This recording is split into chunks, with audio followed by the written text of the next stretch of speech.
Alléluia. Yesu lo la novigne. Le Yesu va commander là.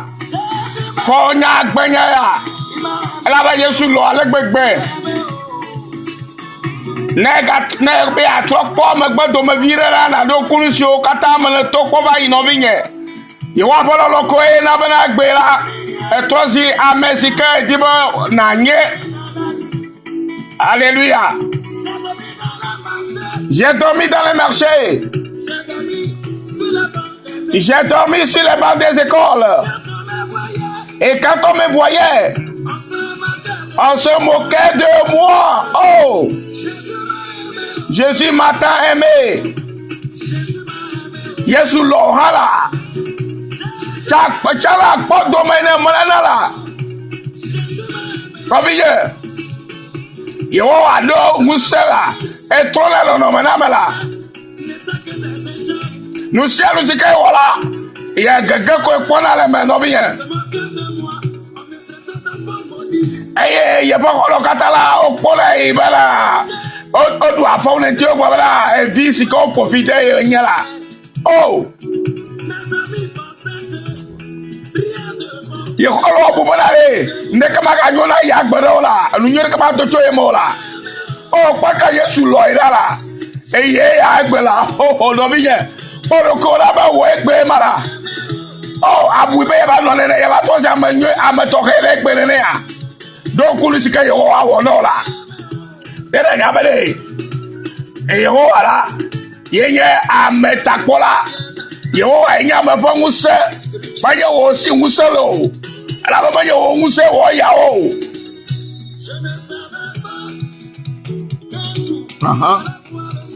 Il m'a croisé avec quelqu'un qui a pris un couteau là. Et ben, le couteau pour la lovine. Il m'a pris quoi avec quelqu'un qui a quoi fait ta gio là. Et ben, le taco dit lovine. Les mots qu'on veut la tailler. Donc, on m'a pas un monsieur on a dit. Nena toilette na suboy. Les gars t'as pas bien.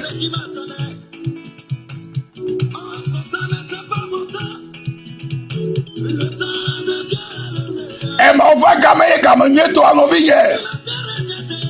Et yes gagné espèce au balou le boichala. Il va trop si joko dik pe agbe. Novigne.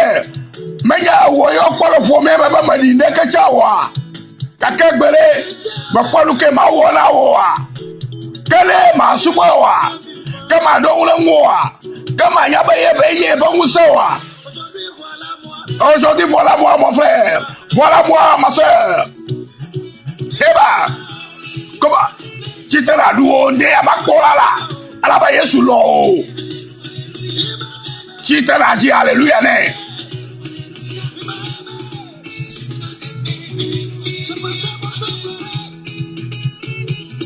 En ce qui m'attendait. Oh, je suis là. Oh. Sans savoir ce qui m'attendait.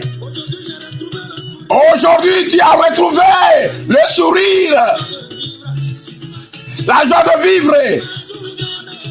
Il t'a tout donné. Alors, qu'est-ce que tu dois faire? C'est de le célébrer, c'est de le louer. Il t'a donné du bonheur. C'est Jésus qui fait tout cela. Alléluia. Alléluia, tous ceux qui savent qu'ils sont sauvés par la gloire de Dieu, par la grâce de Dieu, qui se lèvent maintenant et célèbrent le nom de Jésus-Christ, car il nous a aimés. C'est pourquoi tu dois danser et te réjouir au nom de Jésus.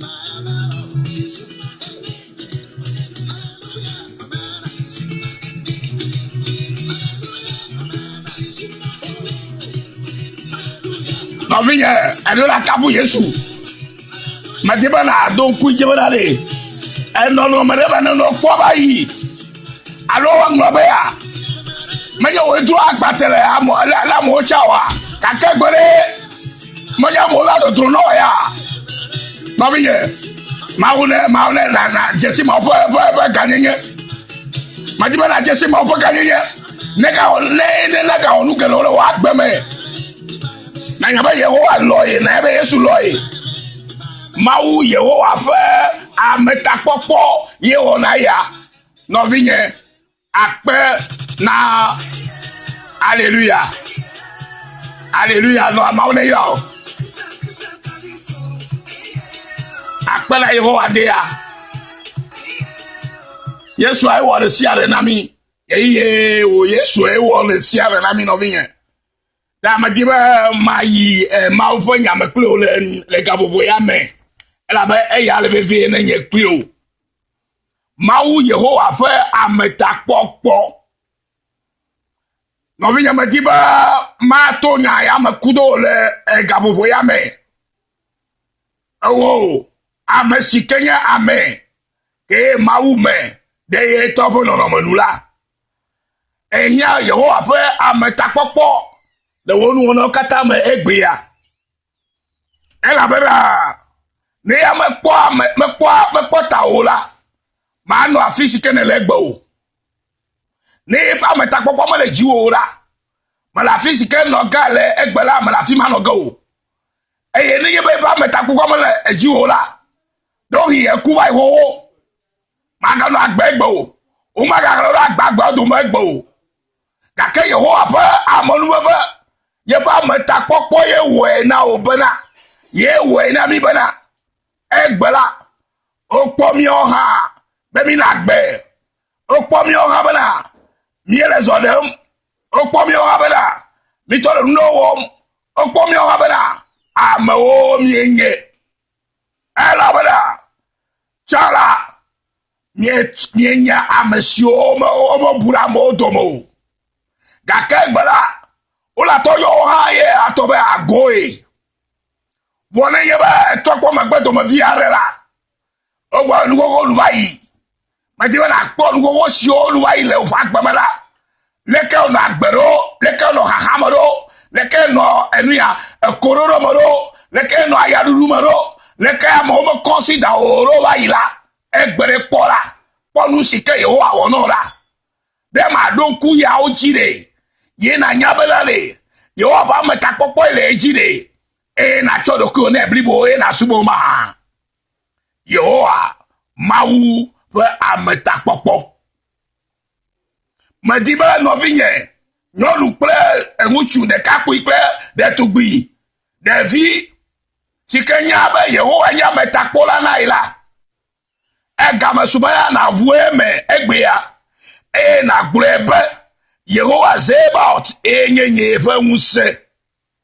Vue me egbe nagblɔe be Yehowa Zebaot enye ƒe ŋusẽ.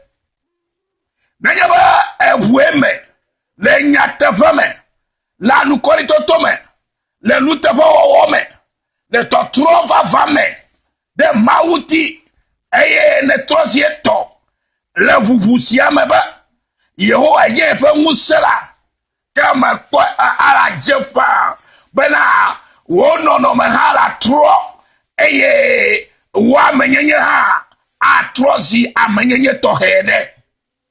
Nɔvinye, medi be megaɖo ŋu ɖe ɖokuiwo ŋu o. Mawu di be ewo naɖo ŋu ɖe ye ŋu, eye ye hã megale kpete ɖe dzi na o. Egbea bena naʋu eme bena Yehowa enye eƒe ŋusẽ. Ne enye be Yehowa Zebaot ye nye eƒe ŋusẽ la, meka ɖe dzi bena aɖo ŋu ɖe ŋu. Maɖo ŋu ɖe ɖokuiwo ŋu o.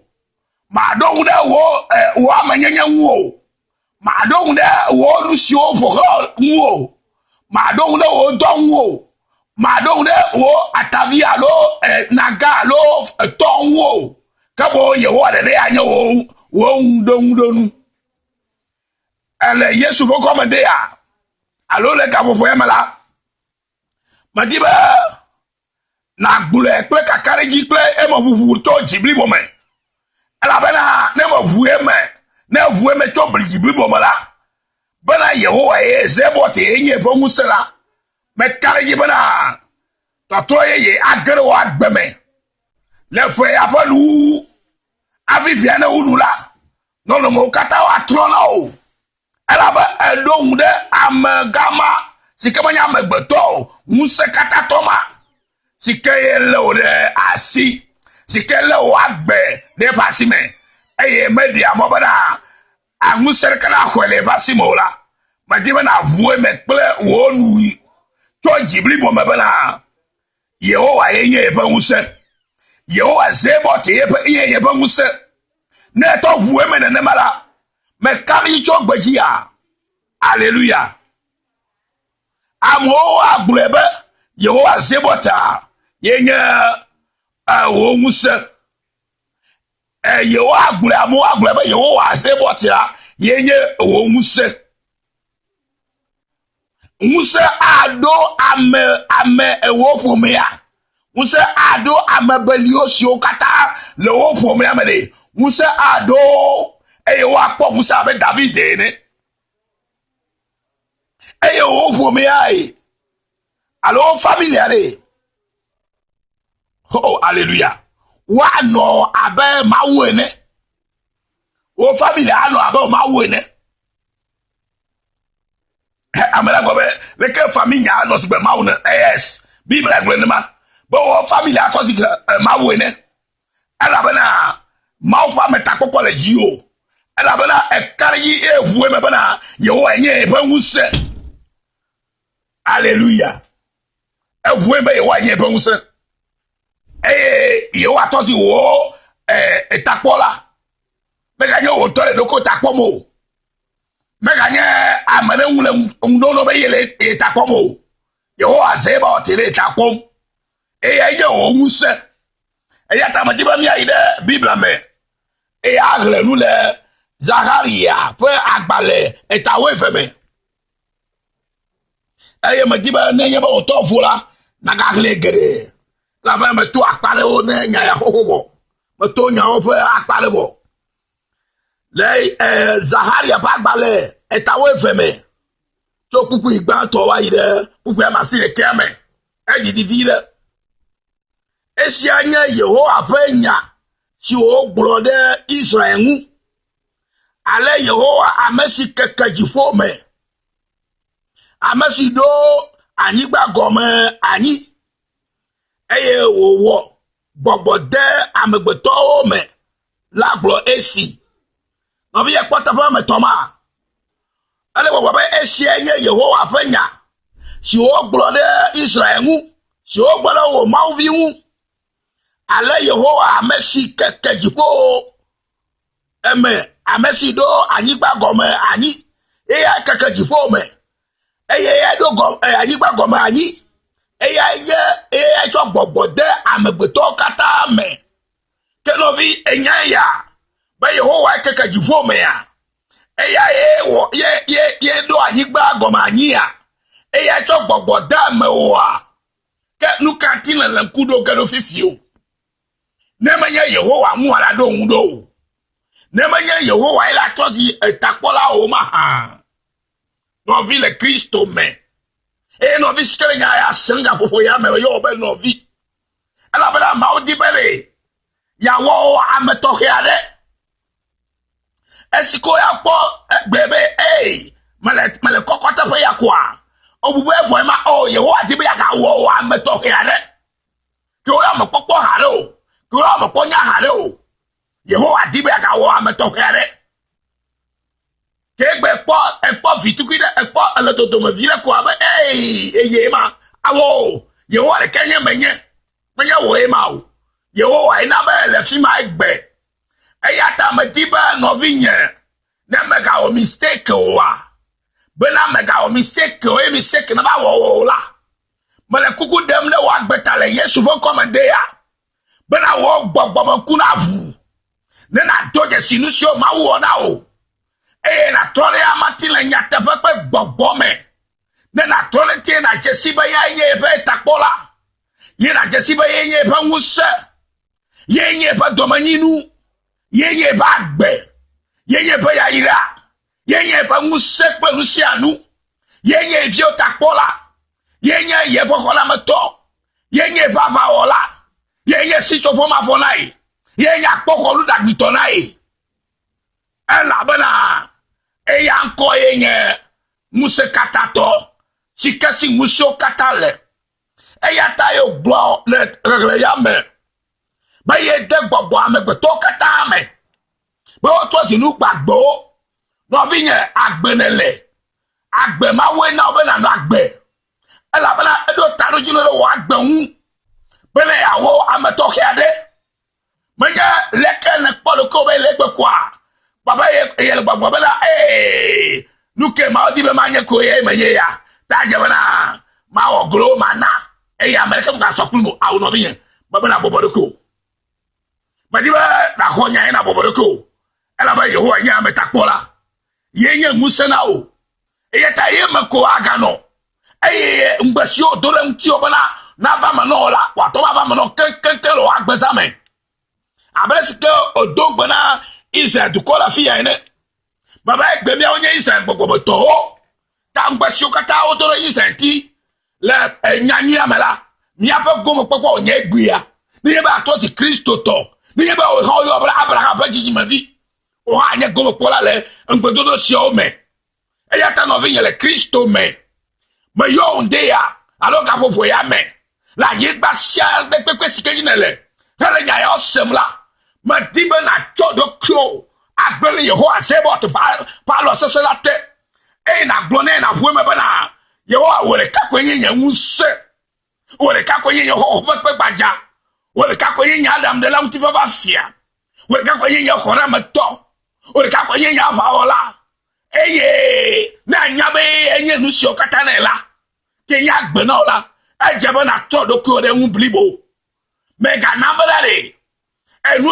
agbe si o le ma o eyo le te on de to o di bo agbe kenkem la na ye ba se ma fo nya ha gbogbo fo ba traduire na le to mo no de bubu enya nyi to la si nya fo le to mo na no vinye ala be satan la pa oji trona nya ya godo de to mo na ba ga senya ma o me nya le ke ma o ne bona na o ba wo ba di ba ma to no le ga fo ya ba ba le to gbeji ma do gbara le ta o be na nya nyu si ke la fa bola na se go me ba le si ke ma o di ba na se go bo do we la futo ho di ba abosan gbogbo futo mega traduit alo mega de comme de godo fa pagina o ke na se go ma be ke tutu gbogbo ko ya chenam ba ma glo no ine be na to o do wa gbezame no vinya le Kristo me gamesu de ba mi aje fa bana mi nya Kristo to nya tefa to mi nya amasionya ma fa viole nya tefa me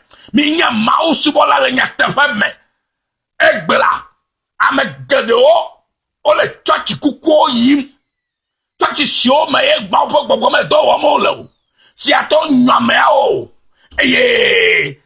o le me yi o le jijo pon be le church yim no vinya le Kristo me gamesu ben na tro na podo kyola ben na de leske maudi be anoye le amaha alo le ke maudi be azaire yisam ye to le zamea de menye na mola teje na tro de yeho anti egbea ye na gbone be na poita de na gbone be ye nye fa nwuse ple be kona meto de na fia mo sike na to ela be na nwuse le si na lo be na tro e bagba atro agbe now na lo be na tro e fa fomi bagba atro now na lo be na tro e vio bagba atro now hallelujah eya tamile khlaji. Praise the Lord. Jerusalem anye ahamutre na duko kata godo. Eye ne o de tode Jerusalem la. Yuda ha ano eme. Ema ila macho Jerusalem awo pegbe na duko kata. Amesiwo kata be yewa kwela.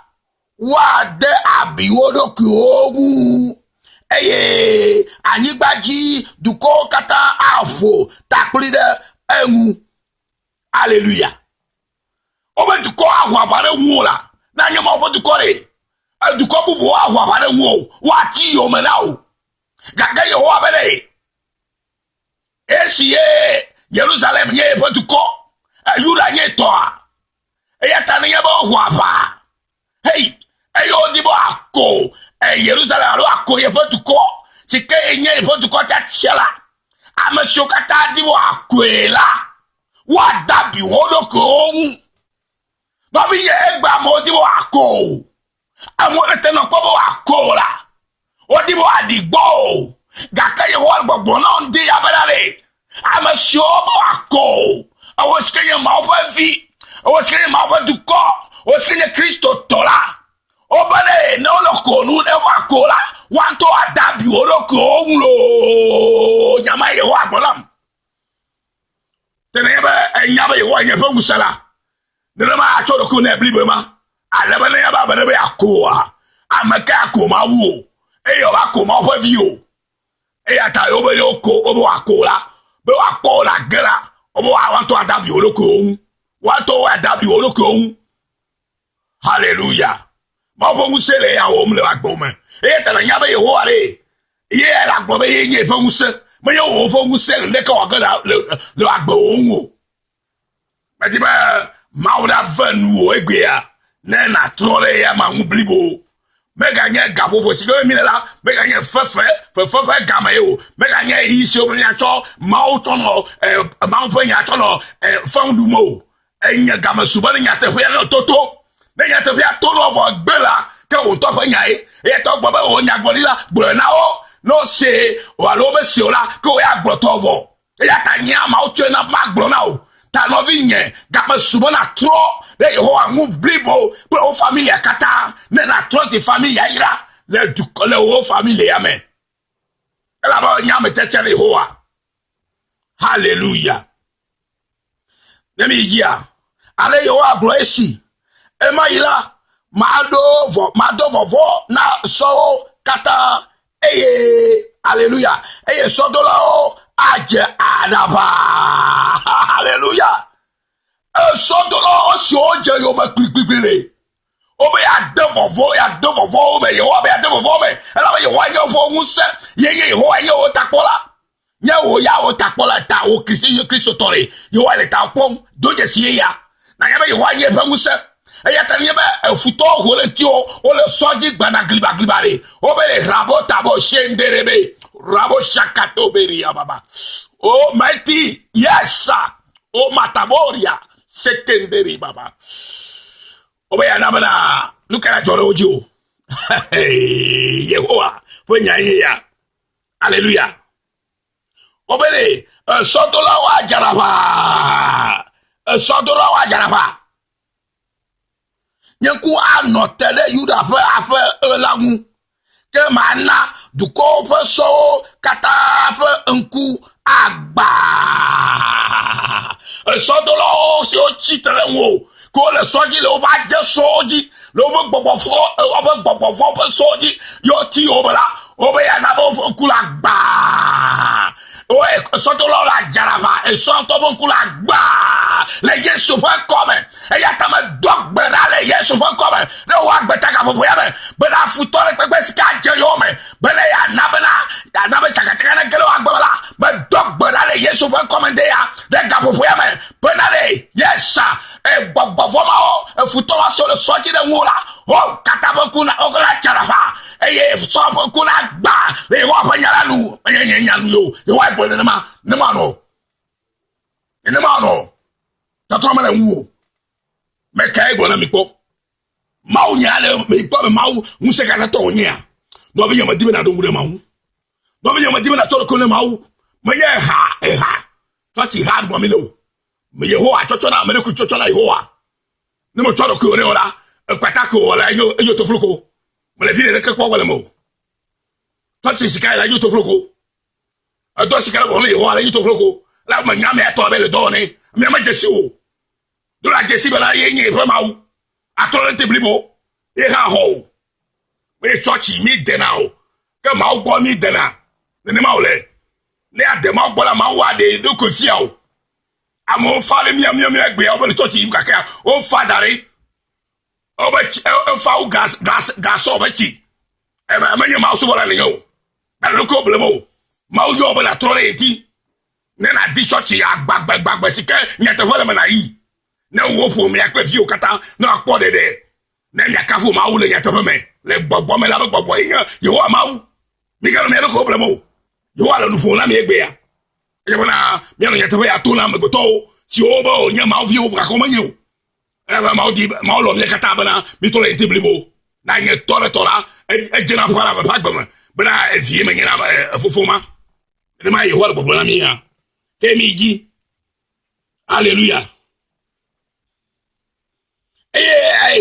Yuda megao agro le wofe jime bena Jerusalem tola Yehowa zebot wofe maula enye ngusena o Yehowa zebot enye ngusena mi no biye na ba du ko na agro bele du ko fa me ko le bo Yehowa enye ngusena mi no na nye Yesu tokola du ko ajesio amo ajesio hey fo me to ajesio wo yale wenye Yehowa nye o ngusela no biye don dem Yehowa nwe egbe ya na ya Yehowa nye ye tu ko na gbo ameka ole gbo be Yehowa nye o nguse le gbo fo ta ne ba na ga breka no na ko na ko la trojime no ava subo mawu le Yesu fen come hallelujah yi he le gbo le epuka dem Yehowa aho na Yuda pe agbado gban ne David pe ape eple Jerusalem to o maga fo adegbele Yuda mu apa o emayila yo akpo Jerusalem to ta o fa amebelio ano emayi abe David ene David fa afela ano abe mawu ene David fa ano abe mawu ene yo vinya metibe na ba wa apele no sigbe mawu ene wo fo me to kata awosika wa Kristo jise wosike nye Yehowa to wosike do le Yehowa tibe ye takola ye nye fangusela o be ala jefala bo akpo abele o nye Yehowa la hallelujah afo kata to Yehowa mawu Yehowa enye wo ya Yehowa enye ya la bala mele meta amo baga konya do jesio Yehowa ko akpo e ba mabali o solo o fu me amele wa toze Musa do abelka Musa do David emene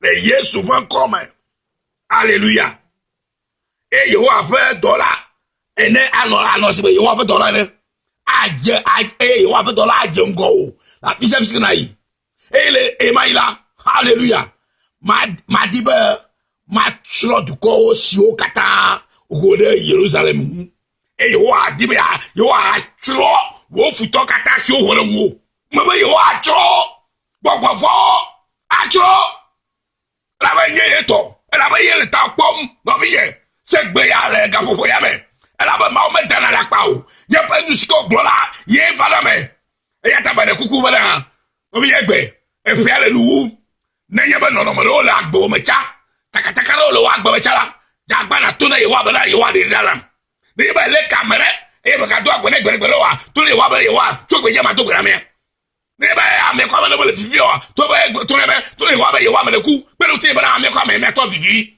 to le pero te bana ala kwa sikebe de la me antelo me sikebe de la kwantia o me to eke bone Yehowa ma ne na nto Yehowa to wo ngusegbe ya ne na kwa be ma bigino le mo kata ji uma ha e vi o ba to ma anyuna o to akwojijo ala bana o vi o nye ya ira na mi le Yesu fo come akane ba on to akudare troyo la e vi o ha akudare troyo e ko fu me kata agbe troyo ta ma u diba fu me ma ka no troyo mo be a do musa me kata be chita na ya suwo le Yesu fo come ma o ne yoto ma no ya no vi o kire be selfia e ne nya bana ma fo musela musekata to nye e ya wo fo museto lo agbeme Yesu na ida o nya si acho Yesu no gboda wo nko ye de la nation ma didio la no vi ya ta wadi na no ko fanya waji se na ba ya kwenye me bagbe Yesu yo ye fanya nyisia to esi o ya ba o iram ma ololo avadi dula to through forgiveness mission amen the osira ngbaji ma on lo tosia de eyo na je ni no ma di ba na ye ba di ba ga se ma onya ya okere ya na ma gu ta lo ri ya fu WhatsApp mola na ide YouTube me na ngwa Yesu yo ma ololo ko akpo nde sere que le fima beto le English to kata do ta français to karkara le me alléluia ma on est là et agba ko yara de yigere la bana ne le se le ma on ya se yira yo na bo chira le bobo me ma on est yo kere Yesu Christ pour comme que ya je dino amen.